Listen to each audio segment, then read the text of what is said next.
అర్చన కూడా నాలాగా అమ్మవారికి ఆరాధికురాలు, సేవకురాలు. సేవ చేసేవారు చెడు చెయ్యరు. మహిమలు గలవారు మోసం చేయరు.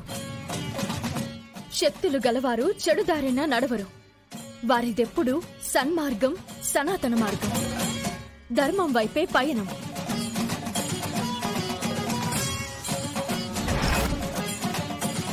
తన మనసులో, మాటలో, ప్రవర్తనలో ఇంకేదో కారణం ఉంది.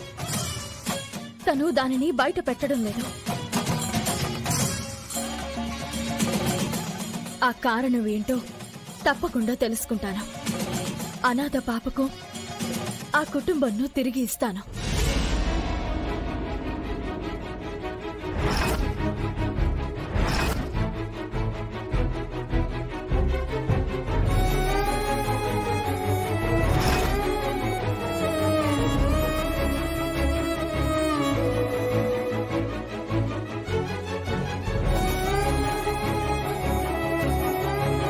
ఈ రూపంలో ఉండి అమ్మా నాన్నల్ని కలపగలుగుతానని అనుకున్నాను.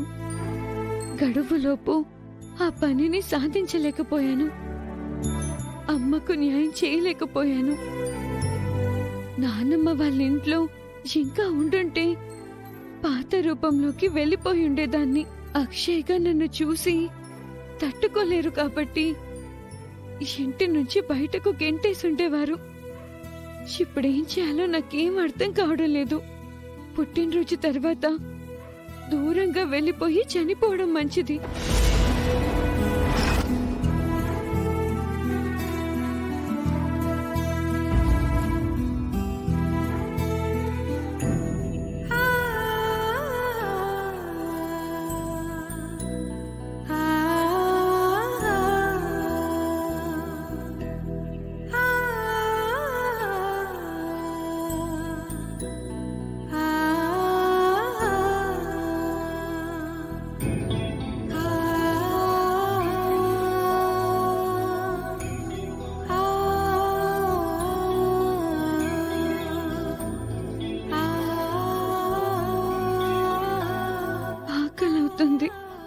ప్రసాదం కూడా లేదు.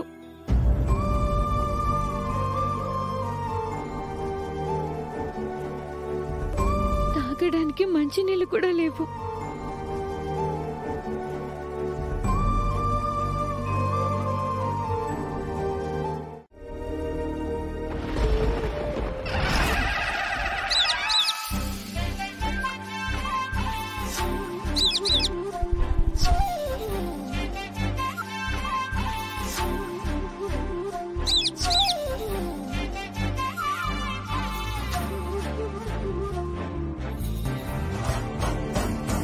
నాకు ఆకలి అవుతుందని నా కోసం జామ పండుని తీసుకొచ్చావా చిలకమ్మ? Thank you Chilakamma.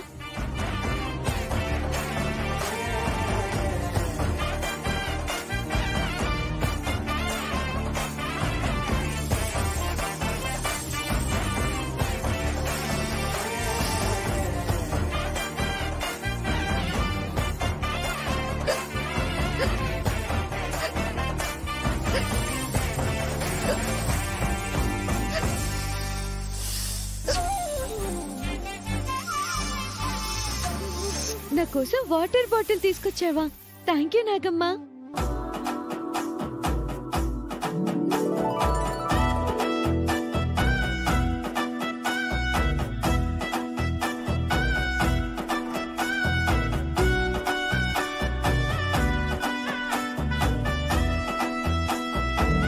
నా ప్రతి కష్టంలోనూ మీరు అండగా ఉంటున్నారు.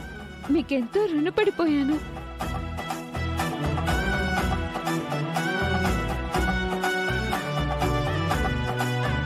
సమయం చాలా విలువైనది. దానిని సరిగ్గా వినియోగించుకున్న వారికి అనుకున్నవి సిద్ధిస్తాయి. వినియోగించుకోని వారికి ఆశలు, కలలు నెరవేరకుండా అలాగే ఉండిపోతాయి. ఏమంటున్నావు భవానీ? అంటే అమ్మవారు నీతో నా రూపం మార్పించిన తర్వాత నేను సమయాన్ని వృధా చేసుకున్నాను అని అంటున్నావా? నేను అందర్నీ ఉద్దేశించి అన్నాను. నీ ఒక్కదాన్నే ఉద్దేశించి అనలేదు తల్లి. లేదు లేదు, నువ్వు నా గురించి అలా మాట్లాడావు. అయ్యో లేదు తల్లి. నా వయసుకి మించి, నా శక్తికి మించి నేను చేయవలసిన ప్రయత్నాలన్నీ చేయడం జరిగింది. అయినా సరే అమ్మా నాన్నలను కలపలేకపోయాను. అమ్మను సగౌరవంగా మెట్టినింటికి తీసుకుని వెళ్ళలేకపోయాను. ఏదేమైనప్పటికీ పుణ్యకాలమైతే గడిచిపోయింది. రేపు నీ పుట్టినరోజు నాడు ఈ అర్చన అక్షయగా మారబోతోంది. ఆ తర్వాత ఏం జరిగితే అది జరుగుతుంది. రేపు నీ పుట్టినరోజు నాడు ఇంకో విశిష్టత కూడా ఉంది. అదేంటో తెలుసా? విశిష్టత ఏంటది? రేపు పరమ పవిత్రమైన రోజు, ఆ పరమేశ్వరుడికి ఇష్టమైన రోజు, కార్తీక పౌర్ణమి. అవును కదా? రేపు రాత్రి 10 గంటలకు మంచి ముహూర్తం ఉంది. ఆ సమయంలో నేను నీకు మంగళ స్నానం చేయిస్తాను. అటువంటి శుభ గడియలలో నీ రూపం మారితే నీకేదైనా మంచి జరిగే అవకాశం కలగచ్చేమో. సరేనా? సరే భవానీ. రేపు ఆ సమయానికి నువ్వు అందుబాటులో ఉండు. గుడి నుంచి బయటికి వెళ్ళొద్దు.